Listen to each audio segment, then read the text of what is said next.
Galerinha, salve, salve, canal do Márcio. Deixa o seu like, o seu comentário, a sua inscrição, que é muito importante para o canal.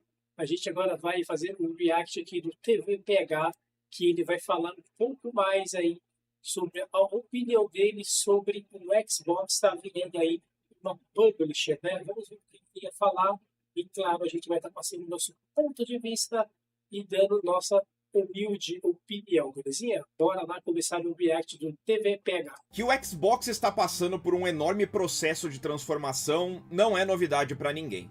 Essa é uma marca que está transicionando de um formato tradicional de dona de console para se transformar em algo que é melhor descrito como uma third party. E além disso, eles estão focando cada vez menos em vendas unitárias de jogos e mais em venda de serviços por assinatura. Eles estão pensando em investir em um hardware híbrido para o futuro. Tem rumores de que o próximo console deles vai ser literalmente um PC em funcionalidade. E agora, tudo que a divisão Xbox faz desde a aquisição da Activision é algo que está acontecendo sob a sombra de um enorme monolito chamado Call of Duty, que acaba impactando todos os outros produtos da marca. Então assim, tá tudo em fluxo, as coisas estão mudando muito pra Xbox em praticamente todos os sentidos, e as pessoas têm falado muito sobre isso, né, analisado como esse processo está mudando o comportamento dos jogadores para com os lançamentos de Xbox.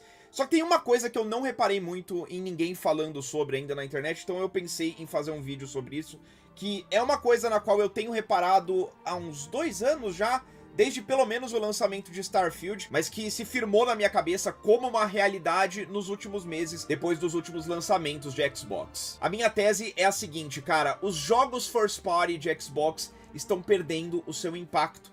Eles vêm, vão, a indústria praticamente não percebe, só se fala de outra coisa e vida que segue. Que é uma coisa que não acontecia com jogos first party de Xbox 5 anos atrás. Eu vou entrar em detalhes do que... Exatamente, cara. Por incrível que pareça, eu ainda pensei em fazer um vídeo, tentei fazer um short, pensei em fazer um short falando sobre isso, sobre a falta de impacto dos jogos do Xbox, principalmente jogos que chegam no Game Pass e jogos que chegam no PlayStation 5 Day One, galerinha. A diferença de tratativa, a diferença de marketing e a diferença de sucesso midiático desses mesmos jogos, ou ele no Game Pass, ou ele sendo vendido no PlayStation. Exatamente eu quero dizer quando eu uso a palavra impacto, mas eu preciso admitir que a premissa desse vídeo é muito baseada em vibes. É muito aquela coisa de eu, como uma pessoa que consome videogames, que trabalha na indústria, que fala sobre isso no meu trabalho, estou percebendo que a permanência desses jogos no imaginário popular está ficando cada vez mais curta. Por mais que, na média, todos esses últimos jogos lançados pelo Xbox Game Studios sejam considerados bons, pelo menos pela crítica especializada, eles são lançados, aí tem, sei lá, uma semana antes ali tem uma conversa online por causa dos primeiros reviews, aí depois na semana após o lançamento tem um pouquinho de conversa da galera que tá jogando esses títulos no Game Pass, e depois, acabou, cara. Para mim, essa visibilidade pouca, né, duradoura aí dos jogos, principalmente os jogos grandes da Microsoft, tem muito a ver com a falta de impacto desses jogos na indústria, principalmente causada por eles estarem chegando Day One no Game Pass, né? Isso principalmente também, eu acho até mais do que o Day One no Game Pass, a chegada de grandes franquias da Microsoft no PlayStation 5, como Forza, o Gears e o Halo, que recentemente chegará ao PlayStation 5 também, galerinha. Isso, ao meu entender, tira um pouco do impacto e um pouco da grandiosidade que tinha essas IPs quando eram exclusivas, galerinha. Isso deixa, tanto é que o jogo ele perde um impacto até mesmo dentro da fanbase do Xbox, que fica triste com a chegada desses jogos ao PlayStation, e a comunidade do PlayStation se sente muito mais, como é que eu vou dizer, muito mais...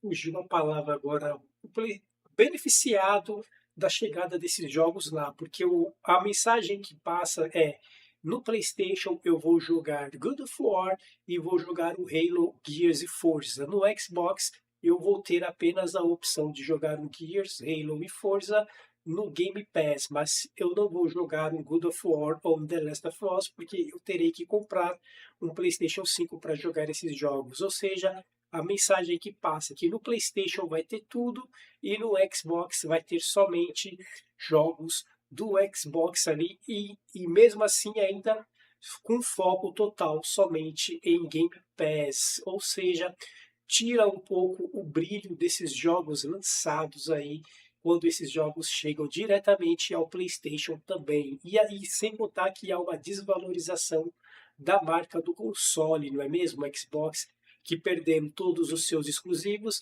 ele perde o seu charme e com isso a base de consoles vai se diminuindo cada vez mais e cada vez mais e cada vez mais vai ser menos raro, vai ser mais raro ver jornalista fazendo reviews em consoles Xbox, porque simplesmente eles não vão ter, não é mesmo?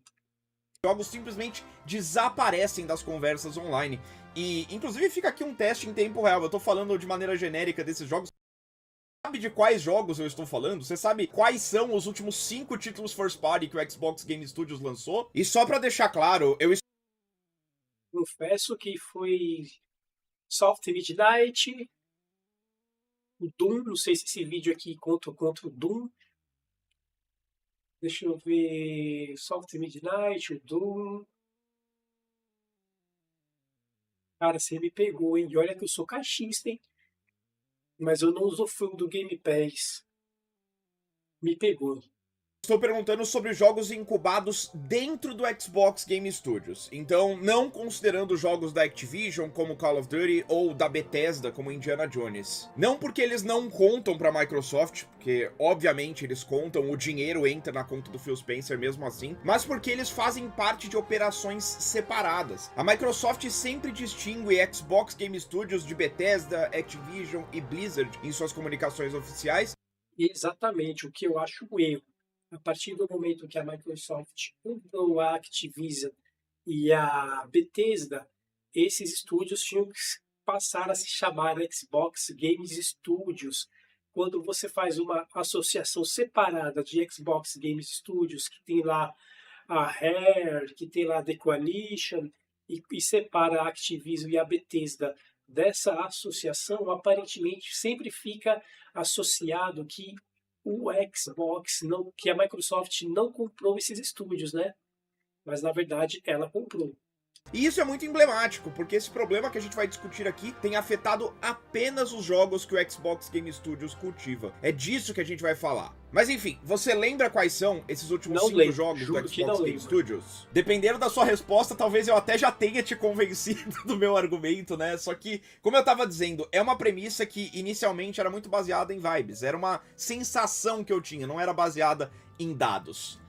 Só que eu fui atrás dos dados. Os últimos 5 lançamentos originais do Xbox Game Studios foram, em ordem, Senua Saga Hellblade 2, Ara History Untold, Avowed, South of Midnight e Towerborn. Como eu disse, todos esses jogos foram bem recebidos pela crítica especializada. O Metacritic mais baixo dentre eles é o do Ara History Untold, mesmo assim ele tem 74 ali, que tá, né, na parte de cima das notas medianas. O Avowed foi muito elogiado por quem jogou, o South of Midnight foi abraçado por todo mundo como o melhor jogo já lançado. São jogos grandes, né? Jogos bons. Mas Triple A mesmo aí da lista é só o Hellblade 2. Pela Compulsion Games, mas todos eles foram jogos que passaram assim pela indústria dos games, Exatamente. cara. Não se fala mais em nenhum deles. Dá uma olhada nesse gráfico aqui do Google Trends, comparando o interesse do público nos jogos dessa lista que foram lançados em... Essa lista é interessante aqui, hein? Nessa lista eu vou até tirar uma foto desse gráfico que é interessante, cara.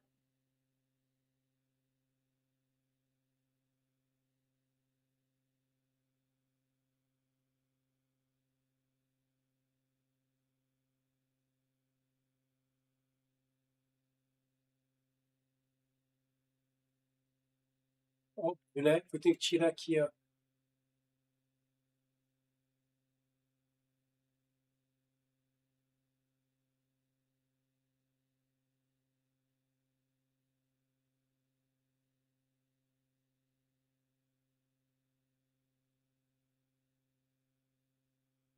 Bom, podemos continuar o react. E que tá batendo as ideias. O que ele tá falando tá batendo com o que eu tenho pensado.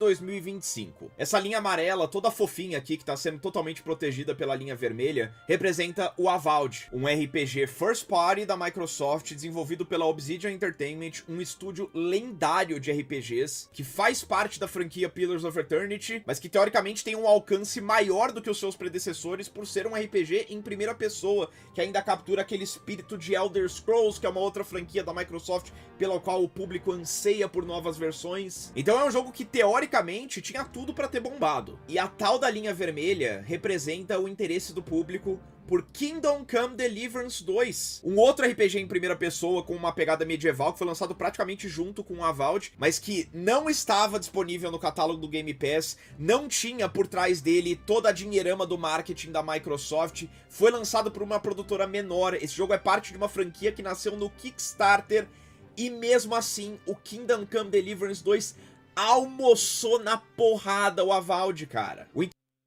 Exatamente. Essa lista demonstra o que eu venho falando há bastante tempo.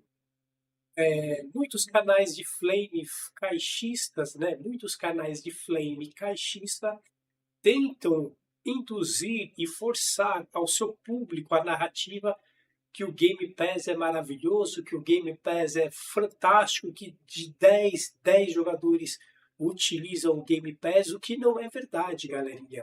O Game Pass ele é utilizado para jogos específicos e a maioria dos jogadores optam por comprar jogos fora do Game Pass, galerinha. Então essa narrativa que quem compra jogo é otário porque tem o Game Pass ali repleto de jogos, mais uma vez está sendo aí desmentida essa narrativa de canais fanáticos caixistas que comprar jogo é errado, não é mesmo? O interesse do público por Avowed não chegou nem na metade do nível de interesse que o mesmo público demonstrou pelo Kingdom Come Deliverance 2. E aí, se você continua a seguir o gráfico, você vai ver que o interesse por Kingdom Come Deliverance 2, obviamente, cai nas semanas após o lançamento, mas ele ainda existe, ele ainda está lá, enquanto que o interesse por Avowed simplesmente desaparece ali no eixo Y, perto das linhas marginais. Essa comparação direta é muito marcante, por motivos que a gente discute daqui a pouco, mas vamos terminar esse gráfico aqui, porque mais pra frente a gente vê aqui a linha verde, que representa Clair Obscur Expedition 33, um outro jogo que atingiu um nível absurdo de interesse do público, como Kingdom Come Deliverance 2, e que não está desaparecendo do imaginário público, né? A essa altura do campeonato ele já foi lançado mais de 2 semanas atrás, e toda vez que eu abro TikTok, Twitter, seja lá qual rede social for, sempre tem algum videozinho, alguém descobrindo alguma coisa, alguém postando uma foto engraçada da Mael vestida. Realmente esse jogo aí está bastante falado, tem uma certa popularidade nas internet, o Game Pass ajudou isso, né? Com certeza o Game Pass tem sua parcela de acerto, porque o jogo chegou day one no Game Pass, então o Game Pass ajudou o jogo ser mais jogado com certeza. E ele tem também uma nota muito boa. Com alguma fantasia. Então, assim, o interesse do público nesse jogo parece estar se mantendo, e eu coloquei ele ali também para dar um outro parâmetro de comparação com os jogos do Xbox Game Studios. Mas tem uma outra linha ali embaixo, cara. Deixa eu dar um zoom aqui. Vocês estão vendo? Essa linha em azul aqui, esse punzinho de interesse do público. Isso aí é South of Midnight, cara. A primeira IP nova da Compulsion Games pós-aquisição por parte da Microsoft, uma aquisição que foi celebrada pelo Phil Spencer no palco da E3 2018. Eles falaram: compramos a Compulsion Games, o futuro de Xbox é brilhante. É isso aqui, é a isso que se resume isso, cara. E aí tem essa linha roxa aqui que parece até maldade mencionar. Esse aqui é o Towerborn, um jogo que foi anunciado com toda a pompa durante a conferência da Microsoft em junho de 2023. Entrou no Early Access agora e possivelmente já é um dos maiores flops do ano, porque é um jogo que tem uma pegada multiplayer e no momento da gravação desse vídeo só tem 148 pessoas jogando isso no Steam. E aí, pra complementar, pra galera não achar que eu tô baseando toda a minha tese apenas em dados do Google Trends, eu fui conversar com meu amigo Lucas Arraes, que é analista de mercado, e ele me trouxe esses gráficos aqui que representam o número de menções a esses jogos em redes sociais nesses últimos meses. São dados interessantes porque dá pra ver ali muito claramente que jogos como Hellblade 2 e o South of Midnight simplesmente não estão no mesmo patamar de popularidade de um Kingdom Come Deliverance, de um Clair Obscur Expedition 33, o Towerborn praticamente inexiste. E o Avowed aparece ali como um ponto de contraste interessante, porque a galera vai lembrar, esse é um jogo que virou alvo dos anti-woke perto do seu lançamento, né? Então ele foi muito discutido nas redes sociais, mas como o gráfico do Google Trends mostra, essas discussões em torno do jogo não foram revertidas em um interesse contínuo por ele ao longo dos meses após o lançamento. E aí, como pontos complementares, o Arise ainda falou que o Hellblade 2 e o South of Midnight, eles representam um fenômeno que chama Hype Spike, né? Que tem aquele momento de pico de interesse, mas aí a conversa esfria muito rapidamente na sequência. É tipo, a galera no Game Pass instala, dá uma testada, porque o jogo já está lá no serviço mesmo, só baixar, mas aparentemente a maioria não curtiu e desinstalou o jogo, é isso que ele está querendo dizer? Enquanto que jogos como Kingdom Come e o Clair Obscur, eles estão recebendo uma cobertura mais longa e revisitada nas semanas após seu lançamento em comparação com os demais. Então assim, dá pra ver que não é apenas uma vibe, não é uma sensação que eu tive. Esses dados mostram que isso é uma realidade, isso é uma coisa que de fato está acontecendo. Esses jogos recentes do Xbox Game Studios simplesmente não têm a mesma permanência que se esperava de jogos do Xbox Game Studios no passado. E aí eu vou mencionar o elefante na sala, né, que é uma coisa que deve estar na cabeça de muitas pessoas. Pô, PH, mas você está comparando esses jogos com os jogos mais populares do ano. E sim, de fato, né, Clair Obscur, Kingdom Come são as maiores histórias de sucesso do ano até agora. Só que eles também são jogos menores, de produtoras menores, produtoras que a maioria das pessoas provavelmente nem sabe o nome, mesmo depois do sucesso dos jogos. E South of Midnight, Avowed, são jogos da Microsoft, do Xbox, eles estão no Game Pass e mesmo assim eles não conseguem ficar em evidência mais, cara. E isso é marcante porque na indústria dos videogames existem duas réguas que medem jogos first party e jogos third party de maneiras muito diferentes, independentemente da qualidade do jogo. Quando Nintendo, quando o PlayStation lançam um jogo novo, esse jogo é o centro das atenções, cara. Esse jogo, mesmo que seja terrível, vai ser discutido online por semanas. Você está querendo dizer o quê? Que o Game Pass é o culpado? Ou o culpado é os jogos, é a Microsoft ter se tornado multiplataforma? Meses após seu lançamento. E isso é uma coisa Ter se tornado uma publisher, né? que não está acontecendo mais com os jogos do Xbox, porque eles perderam o impacto. Exatamente, os jogos do Xbox perderam impacto. É o que eu venho dizendo faz tempo, mano.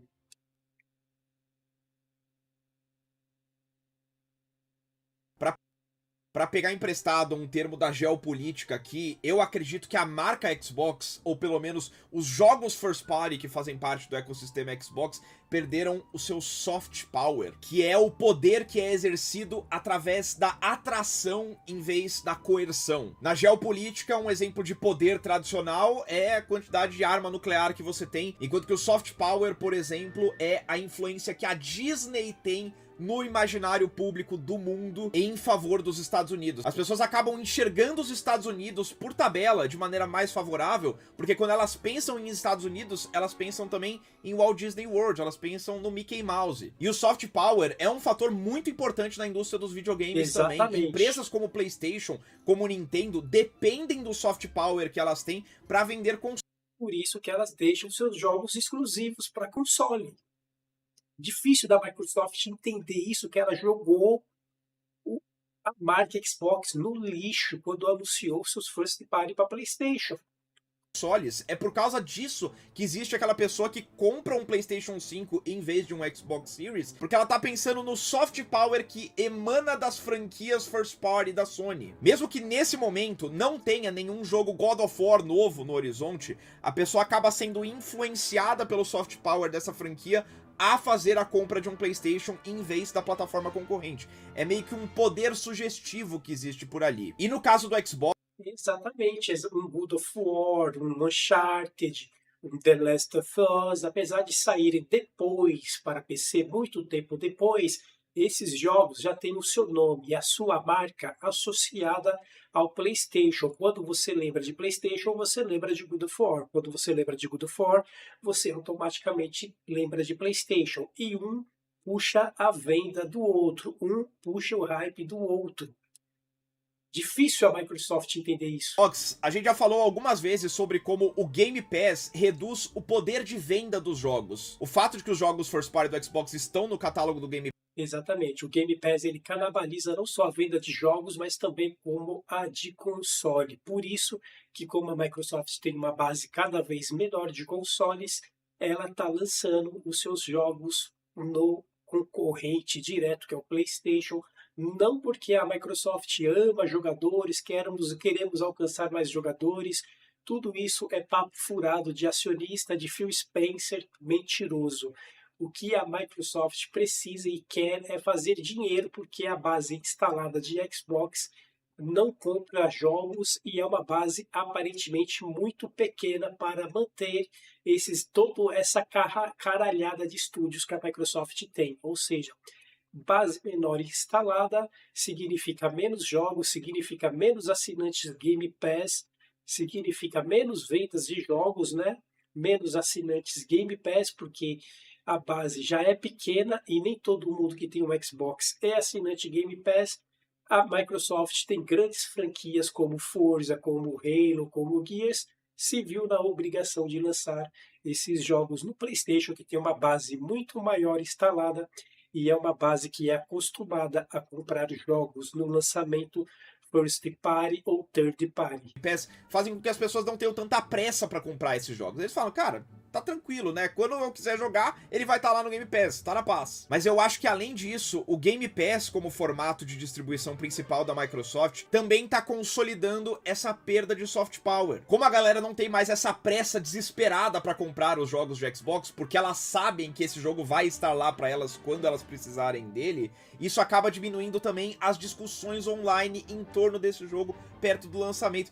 É muito engraçado isso, né? Então você dá mais acesso pro seu consumidor, pro seu produto, e o resultado disso é que eles meio que começam a levar o seu produto como uma coisa que é deles já tá garantido, eles não precisam se preocupar com isso. Porque quando sai um jogo novo, muitas das conversas online sobre aquele jogo giram em torno da pergunta: vale a pena comprar esse jogo? Será que vale a pena investir X reais pra acessar esse novo jogo no lançamento? As pessoas vão discutir isso, essa discussão vai chegar em outras pessoas e talvez pessoas que nem sabiam que aquele jogo existia. Só que quando o jogo lança no Game Pass, não tem por que ter essas conversas, o jogo tá no Game Pass, vale a pena? Tá no Game Pass, não tem o que discutir aqui, cara, vai lá e joga. Então, estranhamente, ao meu ver, essa é uma outra maneira com a qual o Game Pass está, de certa forma, desvalorizando ou desprestigiando o jogo first party de Xbox.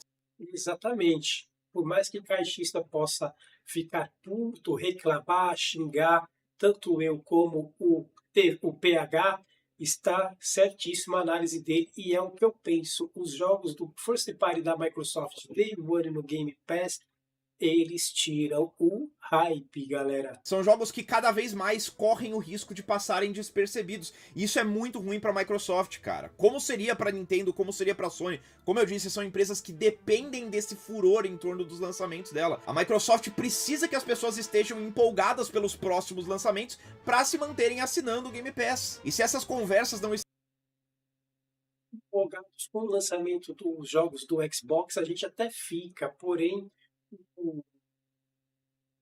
o hype não é o mesmo, né?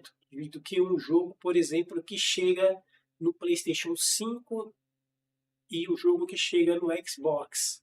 estão rolando, essa empolgação vai ficar cada vez menor. Porque nesses tempos de economia da atenção, em que as pessoas estarem falando sobre você ou sobre o seu produto é a moeda mais valiosa que você tem na caminhada para o sucesso, até mesmo um fracasso bem discutido acaba sendo uma coisa positiva para você. Então vamos pegar aqui para terminar o exemplo do Towerborn. É um jogo que saiu em Early Access, flopou, acho que daqueles lá que daqui a alguns meses eles vão anunciar que simplesmente fecharam os servidores. Um jogo que foi lançado pelo Xbox Game Studios, nenhuma conversa a respeito, nem o fato dele ter flopado é discutido, porque as pessoas nem sabem que esse jogo existe. E aí do outro lado você tem o PlayStation, que é uma marca que quando ela lança um jogo, todo mundo presta atenção. A indústria olha pra esse jogo.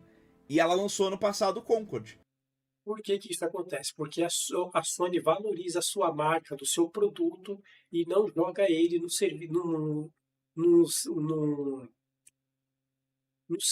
Day One, né? Jogar um jogo grande Day One em um catálogo de assinatura é desprestigiar a marca do produto, galera. Isso não adianta negar, isso são fatos. que foi um jogo que foi um fracasso, basicamente ninguém gostou, mas que dominou as manchetes por semanas, meses. Foi basicamente um dos grandes assuntos do ano passado na indústria. E é óbvio que na prática isso foi muito negativo pra Sony. Ela teve que fechar estúdio, demitiu um monte de gente, perdeu milhões e milhões de dólares. Só que as pessoas sabem de Concord, elas sabem da treta. E a Sony, daqui pra frente, pode se aproveitar disso pra vender Marathon, para vender Fair Games, porque quando forem lançar o Marathon, quando forem lançar o Fair Games, as pessoas automaticamente, instintivamente, vão começar a falar desses jogos. Exatamente. Por exemplo, onde eu trabalho, a galera, mesmo quem não curte, quem não é um jogador de game assíduo desde pequeno, ou não é um jogador de game atualmente, é um casual, vamos dizer assim, se você chegar, por exemplo, para o cozinheiro lá da fábrica onde eu trabalho e falar assim, PlayStation, ele vai saber o que é, ele vai associar a videogame, ele vai saber falar o que é. Se eu chegar, por exemplo, para o meu supervisor, que nunca joga, que não joga videogame, sei lá, 50 anos, ou nunca jogou, e falar para ele PlayStation, ele vai associar a games, a videogame. Agora, se eu chegar para essas mesmas pessoas e falar Game Pass, não fazem ideia do que se trata. Não fazem ideia. Se eu chegar na praça lá da São Bento, na Grande São Paulo, e falar PlayStation, todo mundo vai saber o que é o PlayStation. Mas se eu chegar e falar Game Pass, 99,9% das pessoas não vão saber o que é Game Pass. Por causa do que aconteceu com Concord. Será que o Marathon vai ser o novo Concord? Será que Fair Games finalmente vai vingar o fracasso de Concord? E aí cabe a eles trabalharem essas questões, mas o fato de que as pessoas sabem do fracasso do Concord pode ser transformado pela Sony em algo positivo. E assim, aquela coisa, né? Jogo flopado sai absolutamente todo dia. Mas como a Sony tem todo esse soft power, o Concord foi um evento. Ele não foi só um jogo flopado, ele foi um evento. Todo mundo sabia sobre Concord e agora a Sony pode se aproveitar disso. E como que do outro lado a Microsoft pode se aproveitar do fracasso de Towerborn? De jeito nenhum, cara. Não tem nada pra fazer com isso, porque esse nome não significa nada pra ninguém. Esse jogo não foi discutido Exatamente. online. Então, acabou, é isso. Foi só um fracasso, como qualquer outro. Então é isso. Mais um obstáculo que aparece aí no caminho do Phil Spencer, nessa caminhada deles pra transformar o Xbox em uma outra coisa, né? Eu não sei exatamente qual é o objetivo final deles, mas ele tá deixando de ser uma coisa que é muito familiar pra gente, pra se transformar em uma outra coisa que funciona de um jeito muito diferente de PlayStation e Nintendo. Enfim, você concorda comigo? Você também tem reparado nisso? Comenta aqui. Concordo. Primeiro vídeo que eu vejo do PH e, curiosamente, era algo que eu queria trazer aqui pro meu canal, abordar no meu canal, essa falta de impacto nos jogos da Microsoft, ocasionadas pelo lançamento principalmente desses jogos no PlayStation e também pelo Game Pass estar recebendo todo o título Day One da Microsoft e recebendo muitos jogos Day One também, não é mesmo? A quantidade de jogos que está chegando no Game Pass, de uma certa maneira, é positivo para os jogadores, que vai ter muito jogo para jogar, mas ao mesmo tempo vai ter muito jogo que sequer vai ser lembrado, não é mesmo? Embaixo, não se esqueça também de curtir o vídeo, se inscrever. Curtindo o vídeo do PH, curti 99,9% do que foi abordado aqui, concordo plenamente com o que ele disse, faço das palavras dele a minha palavra, e foi um react aí que bastante sugestivo e para trazer o debate à mesa sempre com bastante educação, beleza? A gente vai encerrando esse react por aqui. Não se esqueça de deixar o seu like, o seu comentário e a sua inscrição, que é muito importante para o canal, belezinha, galera?